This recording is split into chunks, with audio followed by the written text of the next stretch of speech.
Welcome to the Startup Competitors Podcast, where we talk with early-stage entrepreneurs to understand what information they use to inform product roadmap, strategy, and market differentiation.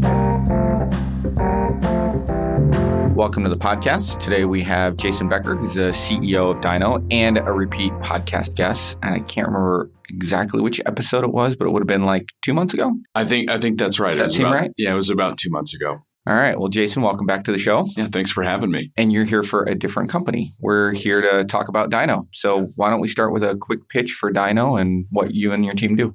Sure. So Dyno helps teachers defeat distractions in their classroom. Practically, what our software does is give teachers a real-time view of what's happening on their students' devices while they're teaching. As you can imagine, classrooms are now filled with personal devices as well as school-issued devices. And those devices create tremendous distractions in classrooms for teachers. And so what we do is eliminate those distractions by giving a teacher a way to see what's happening in real time as well as interact with the students on those same devices. Make that a little bit more tangible for me. If I'm a student, what's my experience? And if I'm a teacher, what's my actual experience? One of the best things about Dyno is that it works very passively in the classroom. In terms of the student experience, there is no user interface. So this is an application installed on the school-issued device that will run in the background. So from a student perspective, they're just going on about their class.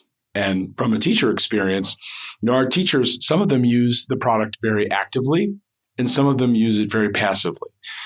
Those active teachers will keep a browser open, which will show them basically a tiled arrangement of all those live thumbnails that are broadcasting what's happening on those student devices. From there, a teacher can drill into a specific student's screen and take a bigger view of what's happening, can send that student a message to get back on task or to pay attention. And then we have other teachers who use it very passively. In some cases, once the students know that Dyno is in their classroom monitoring what's happening on those devices, they just do the right thing and pay attention. They stop playing Fortnite and start caring more about Algebra 2. You can play Fortnite in school. It happens. Life is so much better now than it was when we were kids. It's very different, right? And I think one of the most interesting things about the recognition we get when we go to expos or we are at trade shows, that we have this really phenomenal display that shows Fortnite on a jumbo screen, right? And essentially conveying the message that, without Dyno, this is probably happening in your classroom. Right. And teachers immediately recognize the pain. That's awesome. Current status for somebody who's listening, paint a picture with any kind of vanity metrics or stats that you'd like as to where you guys are as a business. How long have you guys been around? How big is the team? Revenue, funding, number of classrooms, students, whatever, anything you can do. Sure. So I think we should just start from the origin. All right. Right on. Dyno as a company was founded in the very early 2000s around some intellectual property that was created at DePauw University. Also, coincidentally, my alma mater, a computer science professor there by the name of Dave Burke, wrote a piece of software to bring interaction and collaboration between professors and students in the classroom. That experience that Dr. Burke was able to create for his classroom essentially evolved into a commercialized product. And that was commercialized in the very early 2000s. And so the business has been around for almost 20 years, which is kind of remarkable in tech, especially ed tech, because most ed tech that we would commonly talk about today, this has all come onto the scene very recently. So Dyno's had quite a legacy, but there's been a lot of change, over that time period.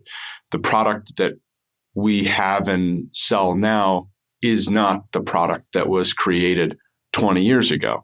The company's gone through tremendous change. How many times has the core underlying product change been rewritten? If you had to guess, how many times has that happened? Great question. Certainly twice.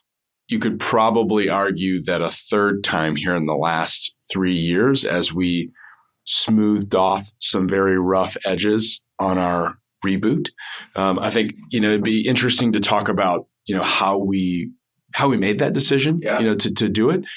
The initial Dyno offering was to provide connectivity between a smartboard in the front of a classroom and the students' screens. So if you can imagine sitting in a computer lab in 2002, and I did say lab, right? I can't imagine that. I'm pretty sure I was. Nobody was carrying around iPads and laptops and smartphones. They weren't a thing in school in 2002. But what was a thing was these really expensive computer labs.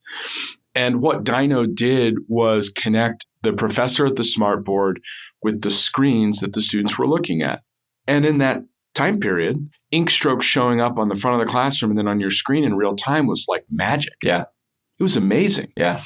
And the professor being able to take over the student's screen and draw on that student's screen and interact with them from the front of the room was magic. Well, the whole world changed over the last 20 years, not only in terms of the internet, its speed, its reliability, the way software is delivered, the way computing devices are used in the classroom, the whole world changed. And that original magical value proposition of connecting the teacher with students started to go away and started to become less magical when collaborative software tools came onto the market, like Google Drive or Microsoft OneNote, or insert any other modern collaborative platform. And so the company and its product had some product market fit challenges that were severe. How long? So I'm assuming when the product first launched 20 years ago, it was very focused on colleges, right? That's the use case it came out of. Is that true? It started there and quickly went into K-12 education. Okay, so it did go there quick. Okay, absolutely. So there were public and private schools all over the United States using the Dyno product. We had schools in Australia using that original Dyno product. There were schools in China using that original Dyno product because for the time period it was built in, it solved for a really unique problem. And it solved for a really unique opportunity to run a classroom differently. Yeah. But like I said, the whole world changed in terms of internet, the way software is delivered in devices.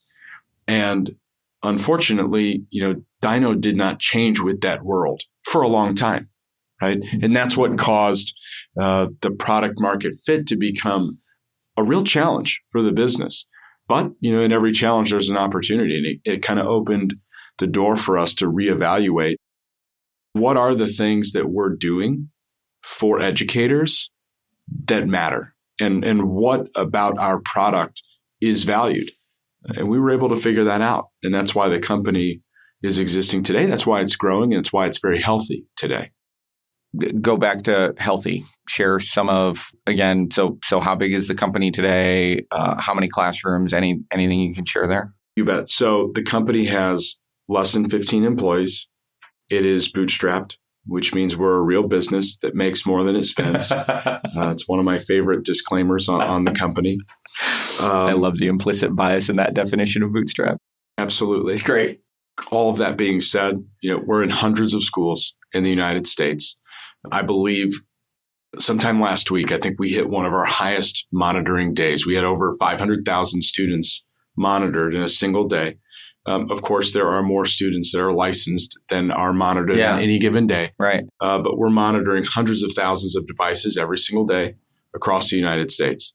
And we're solving a real pain for those teachers who don't know what's happening on their devices in the classroom and want to avoid those distractions in the classroom. Awesome. And only because yesterday Joe Rogan dropped the Edward Snowden podcast. Yes. How closely do you collaborate with the NSA around that monitoring? Not at all. But that's a relevant question. Blink twice if you can't really talk about it. Fair enough. For the record, I did not blink. It is privacy is an important issue, and our software is only monitoring during classroom periods. There's a lot of architecture and things in the background that make that work the way it does. But it is only monitoring during those classroom sessions. Awesome. Is there any sort of, you'd think I'd know this because I have kids, but it turns out my wife is way more involved as a parent than I am. So she probably knows some of the answers to these, but how involved is the parent at all in any of that disclaimer discussion? Do they have to sign anything? It's just done through the school and it's not even a factor? How does that work? One of the things that's interesting about this value proposition of monitoring student activity during the classroom is that it's all designed to keep students' attention, keep them focused on what they're supposed to be doing in the classroom. And we've had tremendous feedback from teachers and parents alike who have a lot of questions and curiosity about, hey, why is my son or daughter struggling in school? Mm-hmm. Or why is my son or daughter getting grades that we don't expect them to get in a certain class? And when you can show a pattern of attention challenges or focus challenges, you can have a conversation about those things. Many of our teachers who find themselves in really difficult situations with parents are able to have an honest conversation about their son or daughter's behavior in the classroom.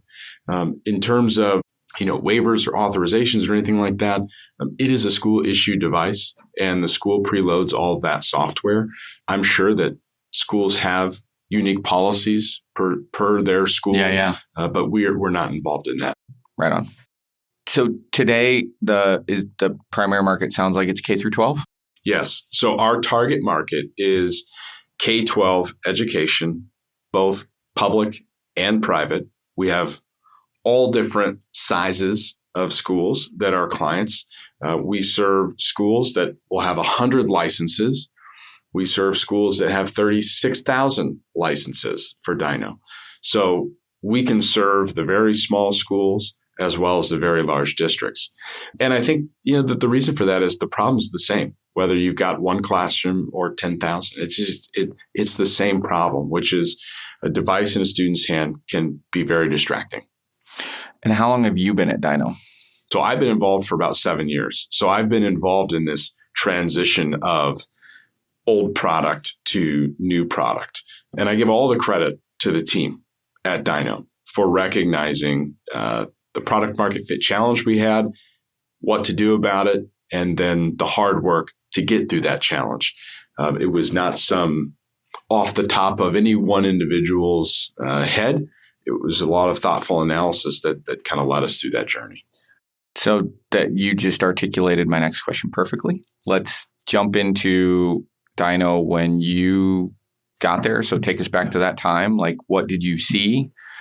How did you and the team recognize a problem and that needed to be fixed, and then start unpacking how things unfolded from there? Yeah. So, going back to 2012, and I can really lop in 2012 to 2014 as a single time period. It was kind of the opening chapter of my involvement directly in the Dyno business. There were some things that were very observable. Number one, flat or very incremental growth. Number two, very bad margins in terms of what it took to support and sustain the offering that was in the market and then what we were getting for that. So there was very minimal, if no profitability at all for the company. In a sense, the company was in an unsustainable position. It was not making more than it was spending. Growth was slow. There's only one thing you can do is you really start looking at, well, why don't people want the things that we're building? And I think, and we might have talked about this before, but, one of the number one goals in product is to make things that people want so that you don't have to spend an extraordinary amount of money trying to make people want your things. And there was no sales and marketing that was going to overcome an obvious product market fit challenge that Dyno had at that time. And that really opened the door for exploration around, well, what are we going to do about that? So let's talk about that product market fit problem when you first got there. Was that a systemic problem that had been going on for a long period of time? Was that was there a period of time where there was really heavy growth and it had just plateaued because of competition in the market? Talk to me, unpack that a little bit, to the fact that you were just obviously aware of something that maybe was working, isn't working anymore, or it's never worked, or whatever that is. So if I can rewind back, and I'm putting some assumptions out here, right? Yeah. Because I was not directly involved in the business at that time, but I know the story. And what I know to be true about those first 10 or 15 years of the Dyno business is that they built a premium product for an audience that valued that premium experience. And there were so many people that were raving fans of Dyno's original collaboration tools and everything that Dyno offered. But what happened over that same time period is, like I said, the market, the whole world changed in terms of internet speed and reliability, connectivity, devices, both personal and in the classroom, no more labs. The whole world of devices in education changed in that time period.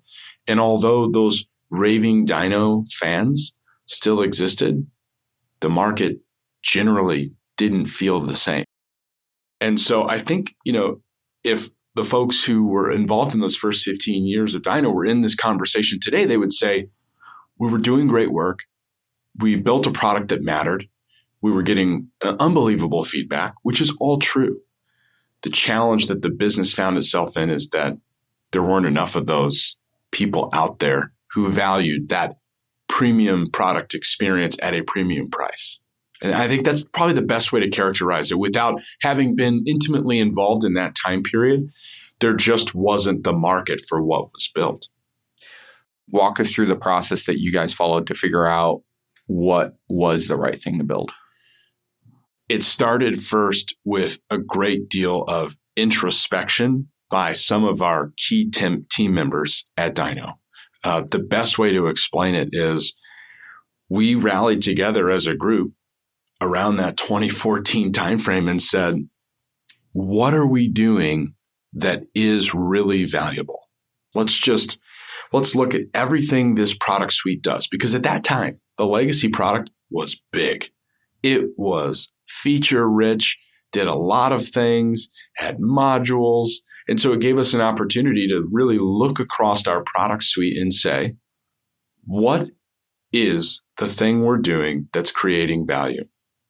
And what came right to the top was monitoring.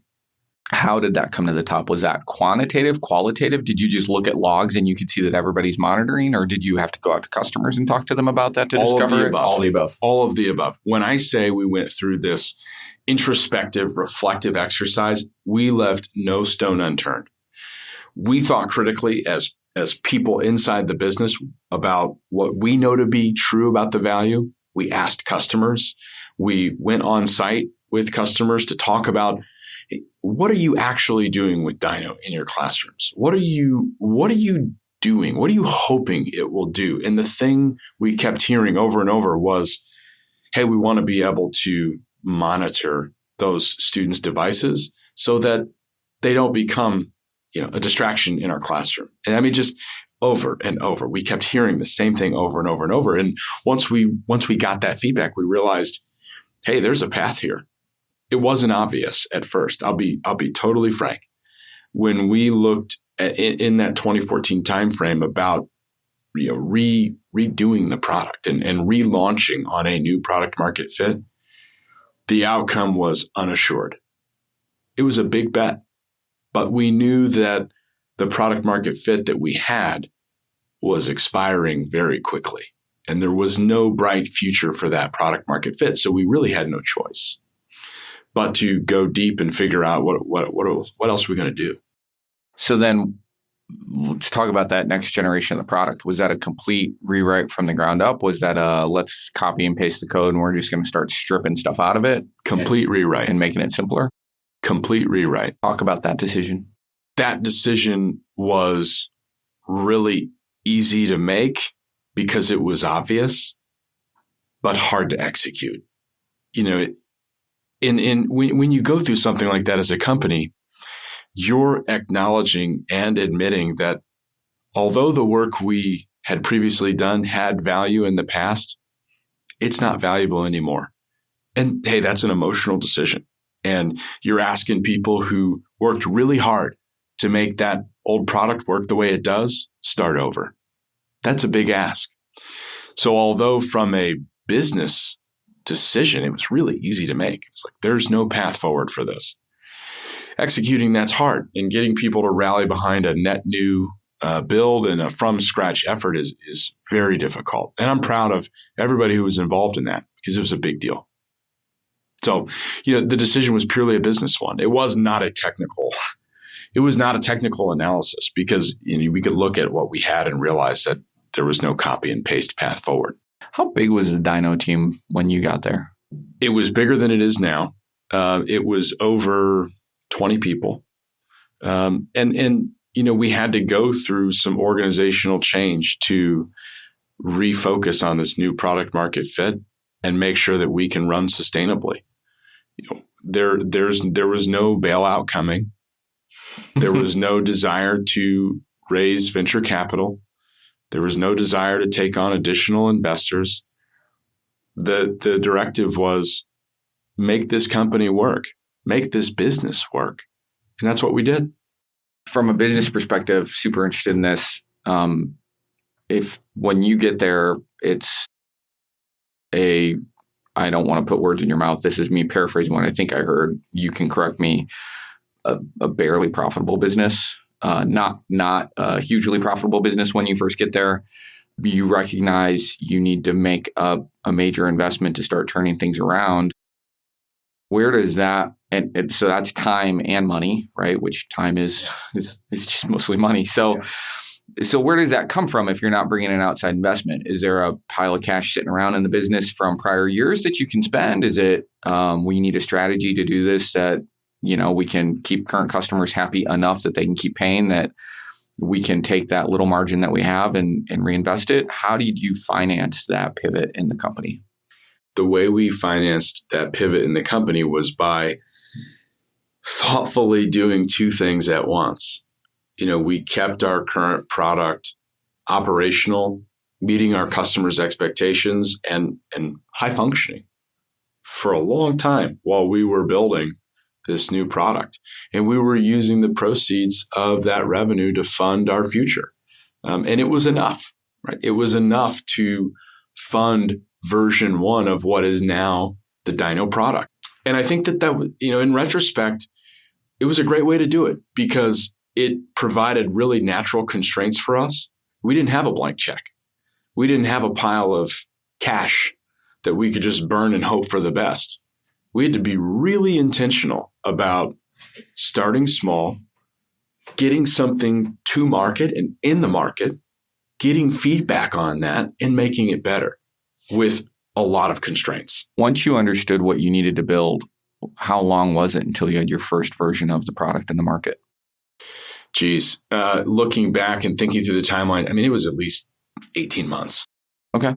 At least. And then, V1 of that new experience is now not what the product is, right? We had to iterate on top of that. So I would say, looking back, it was probably 2016 before we were legitimately in market and bringing on new schools onto that new product, as well as transitioning many of our existing customers from the legacy product to the new one. So two interesting things to unpack during that time period for me. One is, my experience with product teams that are going through rewrites, going through that process, is that you often have the people who feel like they're left behind on the legacy product. Yeah. You have the people who are tagged to do the exciting new development on the new product. And you get this kind of, classes of people within your company, the people who get to do the new, exciting, forward-looking product, and the people who are kind of left behind. How did you navigate that? Very carefully and honestly. We talked about the reasons why we needed to establish a new product market fit, and a new product out there very openly and candidly. It was not a secret project. It was not a cloak and dagger operation. We celebrated our history and where we came from as a company, and acknowledged that we needed to do something different in order to have another 10-year, 15-year opportunity. And everybody understood. Not everyone agreed, and that's okay. A couple people opted out, and that's fine. Wish them all the best. They're doing wonderfully, by the way. That being said, That's a challenging thing. And we tried to apply change management principles and kind of org level conversations about why we were doing what we were doing. And in the end, I'm sure there are folks who would have loved to have only been working on the new thing that we're still working on, supporting the old thing, but that's just what was required. And we were pretty honest about it. That same question for your customers then, how many of the customers came over to the new product eventually, not necessarily out of the gate, but how many of those customers came over versus how many of them were like, you left me behind? Like, I loved the thing that you had. I don't need or want that. Yeah. There were certainly some customers who loved the collaborative tool that the legacy Dyno product represented. Yeah. And they were still able to use that, right? We didn't take it away. They owned a perpetual license. Oh, so there are that schools, does make it easier, right? That makes it a lot easier, right? You got to wrap your mind around. We're not talking about from one SaaS product to another. Yeah. We're talking about from a legacy perpetual licensed installed delivered model to something SaaS delivered. Interesting. So that alone can significantly change the economic outlook of the company going forward. Oh, absolutely. Yeah. That's a nice pivot. 100%. This was a big deal pivot for this company. Yeah. It was not only a pivot of product, it was a pivot of business model. I'm sorry I missed that until now. Yeah, that's all great. Good. So that's why, I think that will help you understand and everyone understand that's why we were able to continue bringing revenue in the door from this perpetual support model and help fund the SaaS model and kind of do two things at once. So there are still schools out there right now using the legacy Dyno product. And I'm happy that they love it. But it's just not going to be what makes us successful. Do you still support it? No. Okay. So we did have to make a decision to end support for that product because it was expensive. And we had to release something new every single year. And it was a big deal and a big effort. And it cost us real money. So we had to ultimately end support for that product. But we did not do that until the new product was very stable and solving the problem we set out for it to solve. This episode is brought to you by Full Stack PEO. Most founders start companies because they figured out a better way to solve a problem or serve a need, not because they love tracking payroll, filling out compliance forms, and explaining employee benefits packages. And yet, all that stuff still has to be done. That's why there's Full Stack PEO. Full Stack PEO specializes in turnkey HR for emerging companies, not just those core services, but advice and expertise that help founders maximize employee potential. Curious? Find out more at fullstackpeo.com. When you look at the market today for the current Dyno product, who do you view as competitors, or what? Who or what do you view as competitors? The ed tech market is becoming very similar to like marketing tech. There are an incredible amount of technology offerings designed for educators. To understand our competition, I think you have to understand the landscape of where we play, right? So the category that Dyno plays in is called classroom management. There are lots of other categories of products that are sold into education, but we are in the classroom management space. Within classroom management, there are some monitoring providers that not only do classroom management things, but they'll do some other things on the IT and infrastructure side, like internet monitoring at the administrative and IT level. That's different, right? That's something controlled outside the classroom. It's kind of imposed on the district and on the schools. And there are legal rules that say you have to be able to control your internet, right? We don't do that. So we are built for the classroom and we are built for the teacher. There are other providers in our space that do the same thing we do. Interestingly, our biggest competition really is not those providers. Our biggest competition as a business are the very robust sales organizations repping all of those products that I mentioned earlier. In a sense, there are other tool providers like Dyno. They're not our direct. They're a substitute product.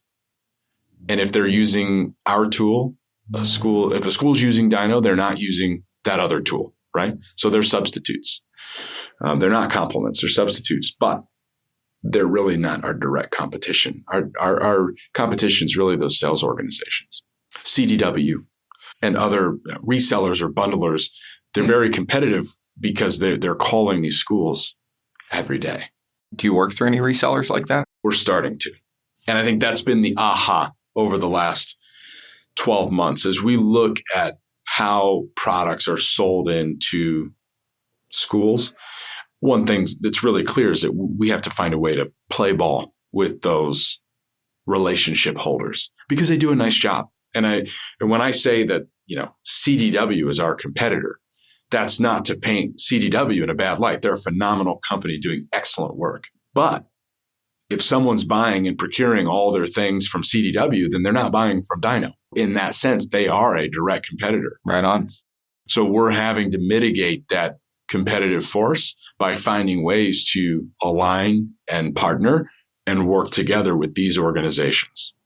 When you look to the next 5 to 10 years of this business, are the challenges that you see in front of you more business model challenges like that? Like that's a sales channel, strategy, problem, question, innovation?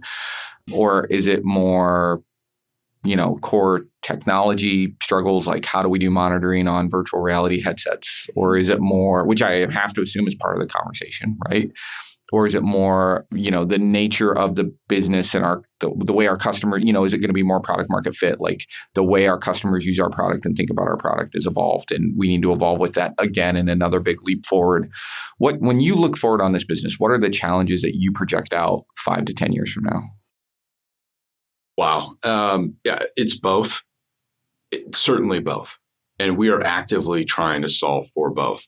I think one of the things that's true about Dyno as a business is that it is a product and a product market fit that requires constant evaluation because there's a lot that goes into it. If you just think about what our product does in a practical sense, it works on multiple device types. So you can monitor Windows machines, MacBooks, monitor Chromebooks, et cetera. So you're delivering a service on multiple devices, which means you have to get it installed on multiple device types.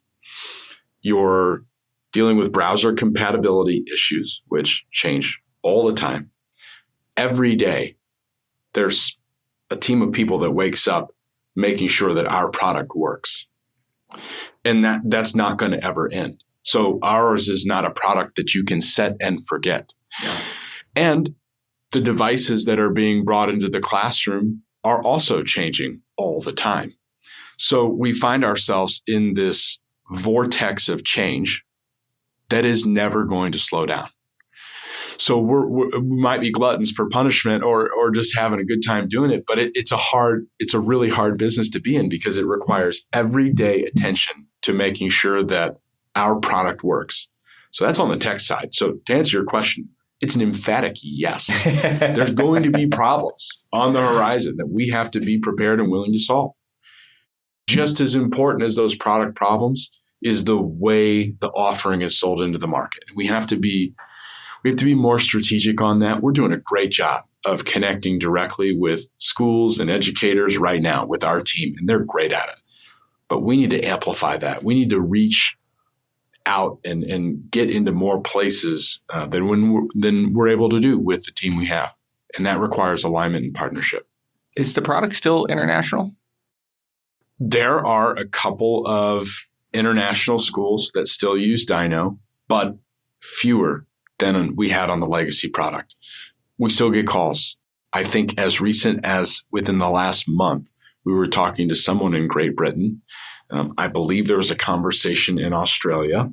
So it happens, but it's not a primary focus of ours. We are fully concentrated on solving US-based K-12 classroom problems.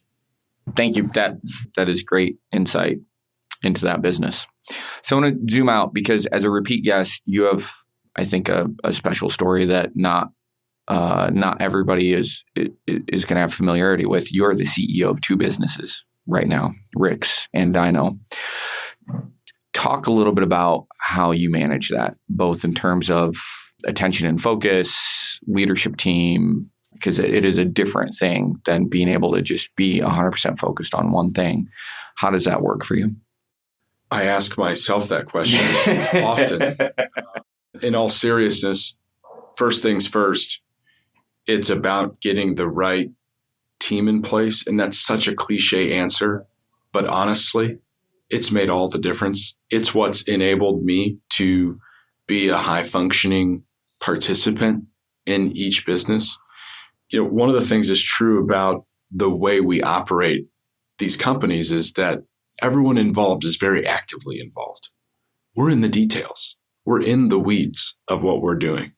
There's no executive, golfers. You know what I mean? They're not people pretending to work on or in the business.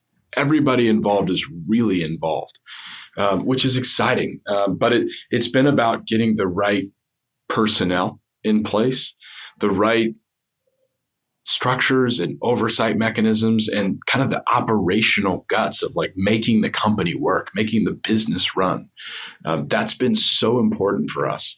We have, an organizational operating system that we follow, and we've been able to implement that in both companies, which has made a big difference. And is that a known organizational operating system? Is that like Traction, or is that something that you guys have come up with yourselves? We've done a little bit of crock-pot cooking in that regard. From a background standpoint, I practiced organizational strategy, org design, and change management as a management consultant for about half a decade, and studied it afterwards in graduate school. And so I've taken a little bit from a lot of different organizations and a lot of different academic theory on how to structure and how to run and operate. So there's really no, fancy business book we're following. Yet, because you're going to write one. Maybe. We'll see, right? My wife's going to kill me if she hears this. But we're really excited to be operating these companies. And in full transparency, our goal over the next 12, 18 months is we want 2 or 3 more. We're becoming really effective and efficient. Who is we? We. So let's define we. That'd be my leadership team. I work very closely with my partner, our CFO, our VP of product and technology, our VP of service. We're very focused as a team on that whole team is the leadership team of both companies. That's right. Do those companies share ownership? There is some shared ownership, but it's not the same in each company. It's not the same in each company. So for the shared ownership, that feels like a very straightforward conversation. For the owners who don't have shared interest in the two companies, any conflict that emerges coming out of that? I think it's an appropriate question. And I think the way we've overcome any conflict that might arise there is through performance. Both companies are performing very well. And there might be a better way to do it, perhaps a better way to structure, but our performance kind of speaks for itself in that regard. When you look at future opportunities, will those be opportunities where you're acquiring a company and then doing something similar to Dyno, where you're taking that company to the next level of performance? Or do you think these are more greenfield opportunities where you're identifying a new need in the market and building a company from scratch? Boy, from scratch is real hard, isn't it? Yeah, it's really hard. I think the thing that excites me most is finding that company that needs an organizational pivot, a product pivot, a reboot, a reset. That's what we're really built to help do. We don't have, the historical competency or legacy of creating something from scratch, and I'm totally comfortable with that. It's really difficult. We'd like to look for opportunities for us to align or assist or help other companies grow. And I think that's what we'll probably end up doing. How far do you think you can scale that before you need to start backfilling key roles from your leadership team in the companies that you're, I don't want to say moving on from, but spending less time with? We will need to continue building out kind of our leadership teams in both companies and in each company that we ever participate in. It's really hard to do. And, we need to be careful and thoughtful about how you do it. But we really can't add more to our plate without also scaling, our leadership and our management and our structure would have to scale before we would do anything like that. Because we have a serious obligation. We're running two very real businesses that matter to the people who use our products. And I think we're doing a great job of it right now. And I'm excited to keep working on it. But I know long term, we want to look for opportunities as well.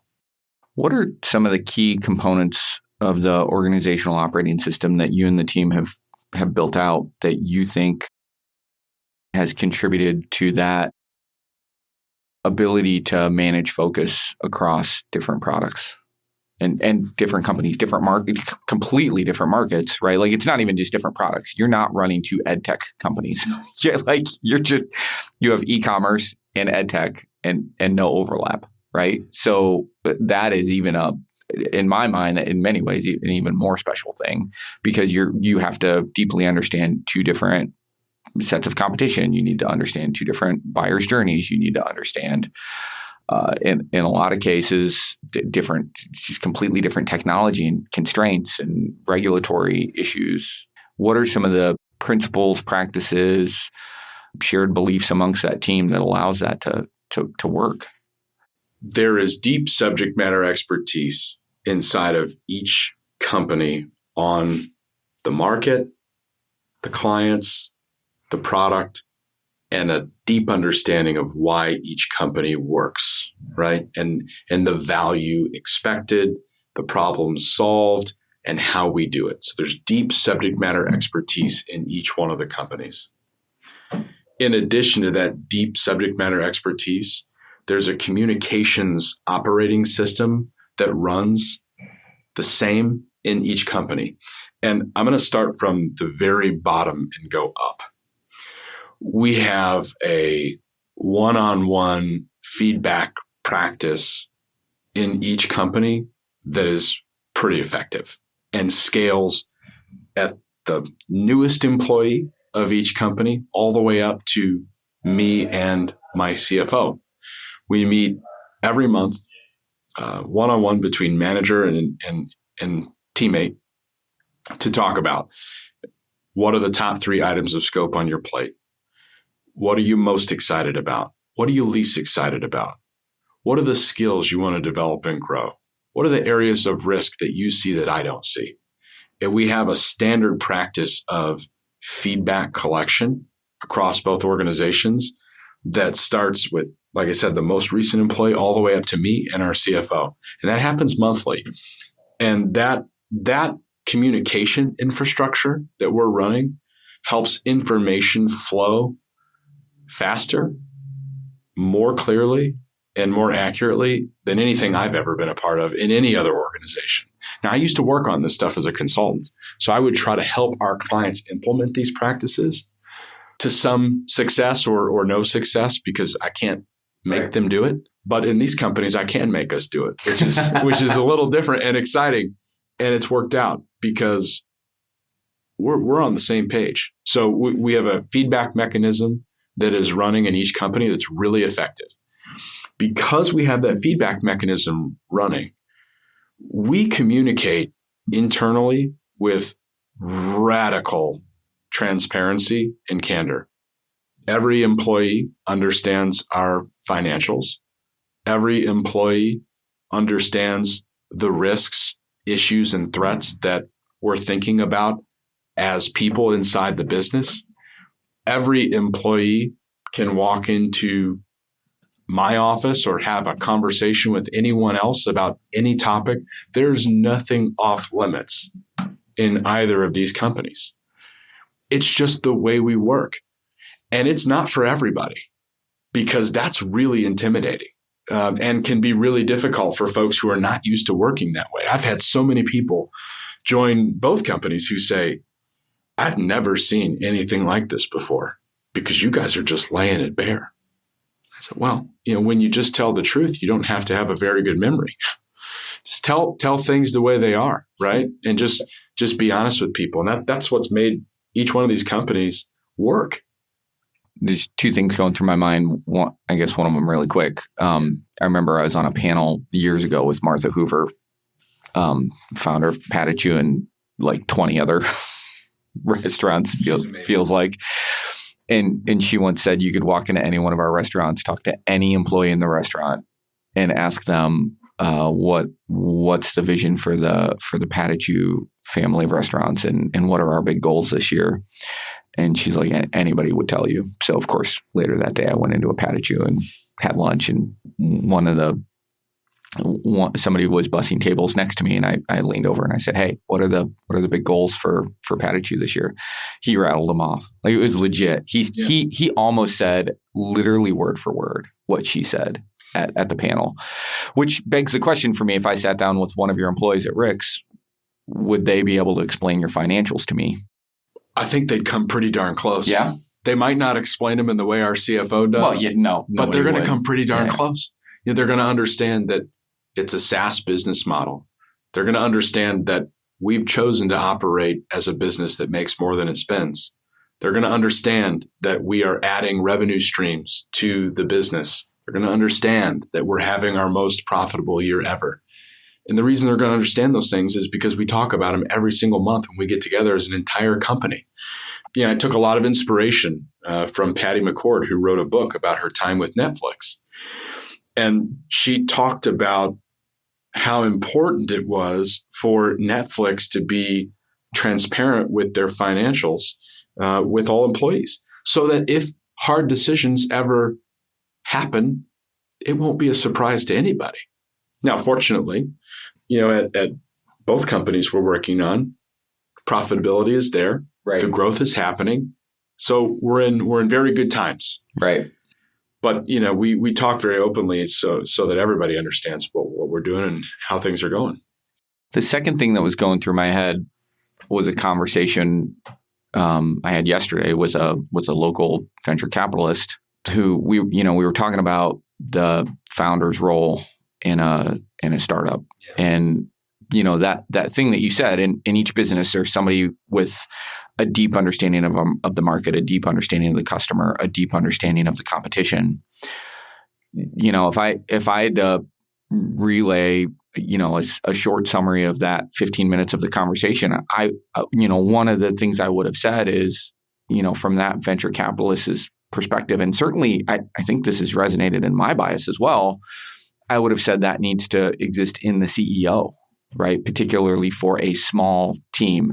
Now, my bias there is to say a startup, but that's really a placeholder for a small team, right? I don't know that it necessarily has to be a startup, but what's interesting is, and I'm sure you understand the fundamentals of each of the businesses, right? Like that's obviously a given, but you didn't represent that as something that you need, right? You represented it more as it needs to be in the business. It doesn't need to be me. Somebody needs to do that. It doesn't, while I need to understand it, maybe that doesn't need to be me.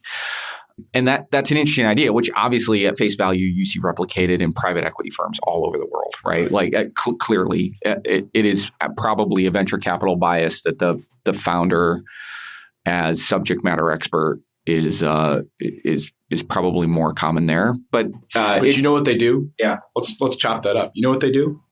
At some point, they supplement that expertise with the expertise of people who understand how to make companies work.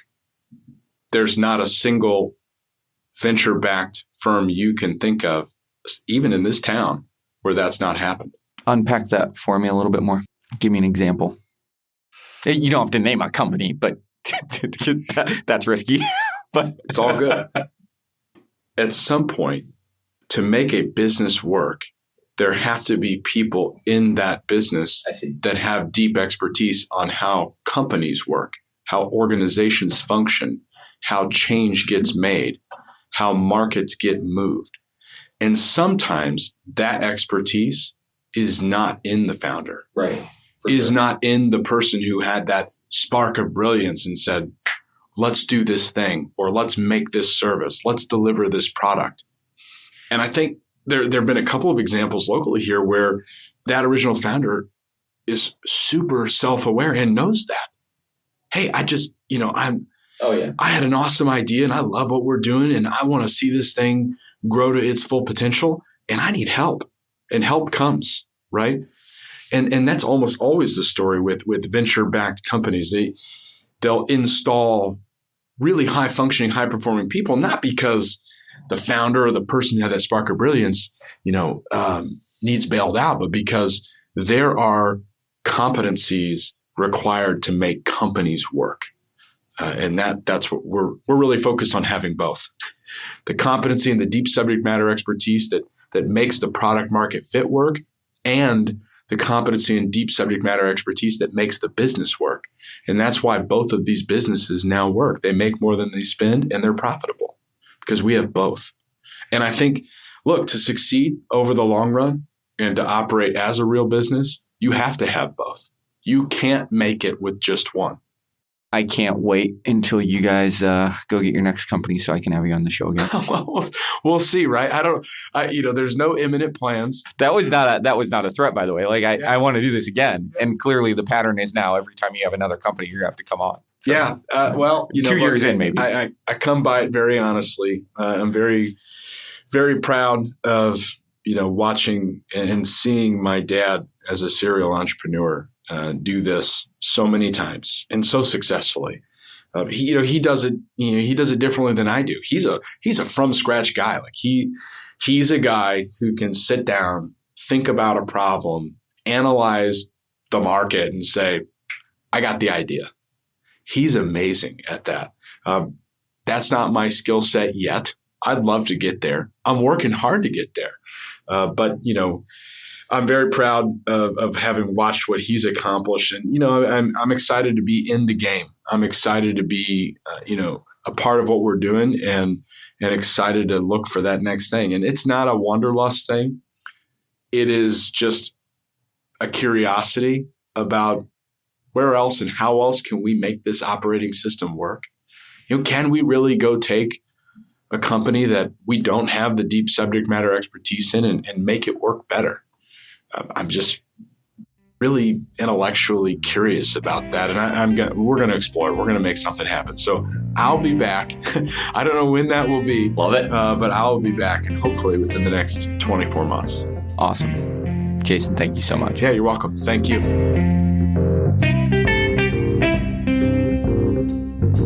If you're thinking of launching a SaaS product, Startup Competitors can provide data on your closest competitors, survey potential users, or provide other product validation services.